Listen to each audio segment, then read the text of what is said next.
Howdy folks, and welcome back to the channel, welcome back to another kind of, let's say, follow-up episode of my 5th attempt to make Poland a fortress again. Now, with the collapse of Germany, I knew that I would have needed to face my number one enemy.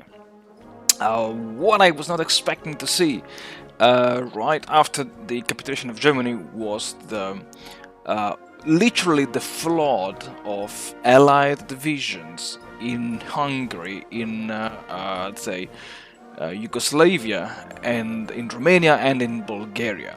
I rarely play as the allies for reasons that are, yeah, I mean, the allies are kind of boring because you are destined to win anyway. But for this time this time was one of the few and rarest time in which I was really happy to see this flood of allied division just pouring into the breach that my Wheeled Hussars made when they invaded Slovakia and then Hungary and then capitulated the government of Admiral Horthy. And naturally, the more I extended southeastwards, the more I got close to the Soviet border. And because I was at war with the Soviets, I got distracted by my cleansing operations of Yugoslavia and Bulgaria, that the Soviets, the Red Army, invaded Transylvania, invaded eastern Slovakia and eastern Hungary.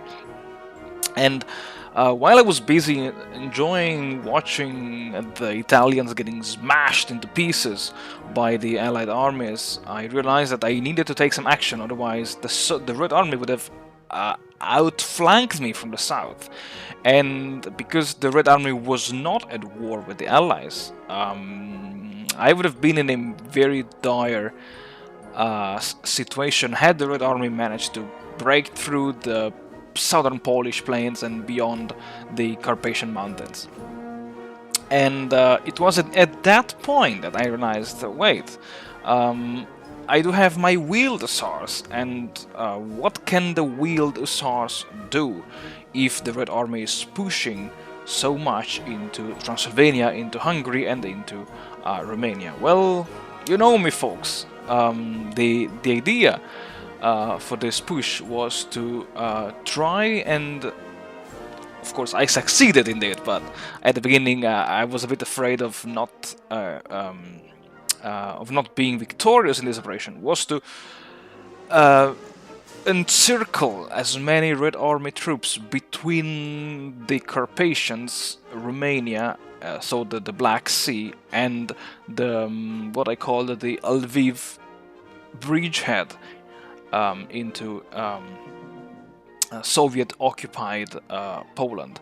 And it was, I would say, harsh, because on one hand I still had hostile Bulgaria that I said, okay, I don't care about Bulgaria, the Allies will take care of it, while I was busy taking care of the Red Army.